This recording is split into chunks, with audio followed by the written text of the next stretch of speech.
the children of Israel's actual stay under slavery and bondage in Egypt, contrary to popular belief. Part 3 of 3.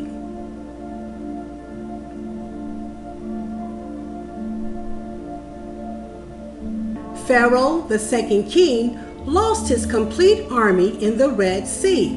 His chariots, his hosts, his horsemen, and himself too. They all drowned in the Red Sea.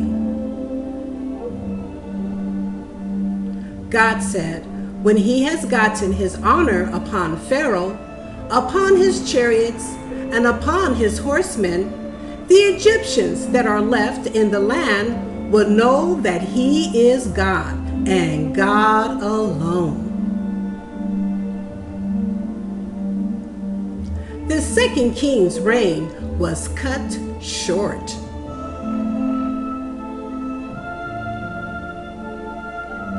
The second king was only allowed to come to the throne just so God could show his great power in him.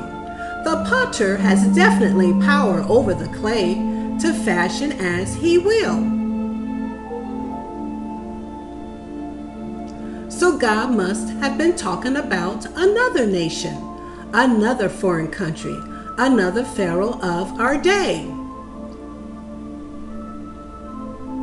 that was to come upon the children of Israel, swift as an eagle to put them into bondage, a nation that neither they nor their fathers have ever known of. Moses said, "A nation not you," speaking to the children of Israel, "nor your fathers, Abraham, Isaac, and Jacob, have ever known." With no doubts, Egypt was well known by the Israelites and their forefathers, so the nation of 400 years of straight bondage and slavery was yet to be discovered by the Israelites.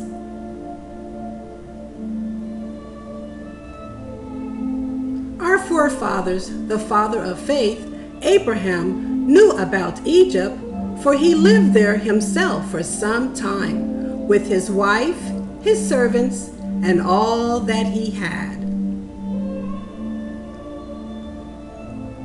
Isaac, Abraham's son, was warned of God not to go down into Egypt during the famine in his day, which he obeyed.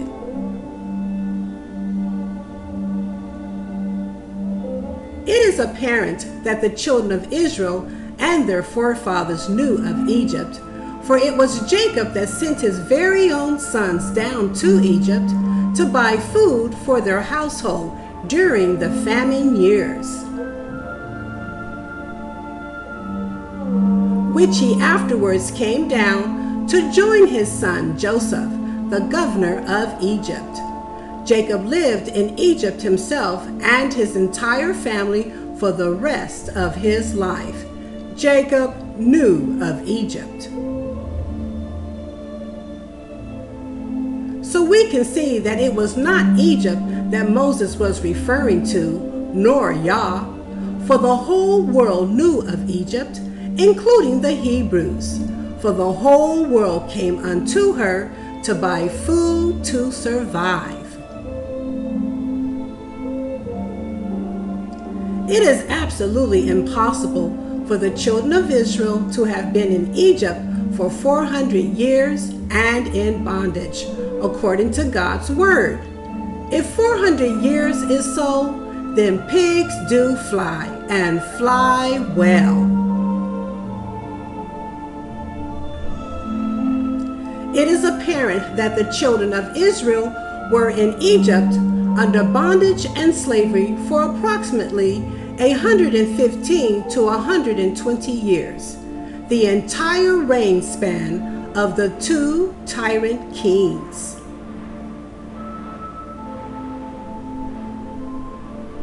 The children of Israel were living and thriving in the land of Goshen for a few centuries. They were happy, multiplying, and very much free. It was only after the two tyrant kings came to the throne did the whole nation go into bondage. It was only when two new kings came to reign, one long term and one short term, did the children of Israel go into bondage for approximately 115 to 120 years. If you want to add the false imprisonment of Joseph, for he was a Hebrew in bondage, then you will add another 10 to 12 years of bondage for the children of Israel. Other than that, they were as free as birds, living in Egypt for approximately 310 to 315 years without bondage. From 30-year-old Joseph to the beginning reign of the first tyrant king, they were free. Yes, God delivered the children of Israel from Egypt after approximately 115 to 120 years in actual slavery and bondage, with a strong hand and with great possessions. They did not leave empty-handed. So is God going to deliver the true Israelites from a nation that neither they nor their fathers have ever known prior to slavery, with a strong hand and with great possessions too.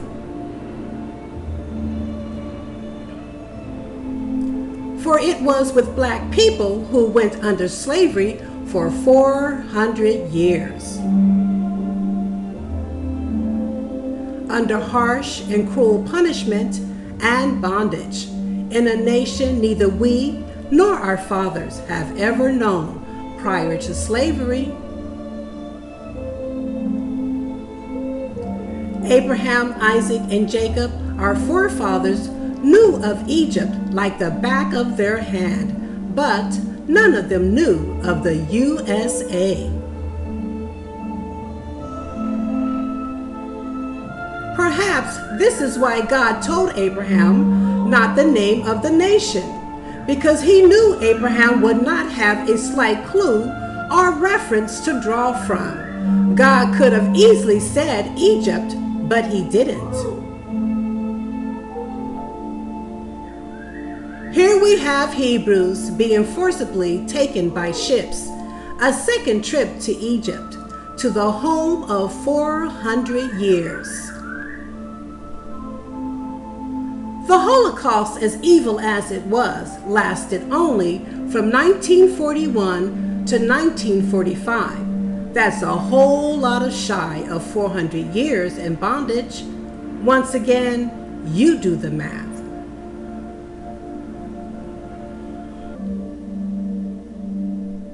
Part 3 of 3.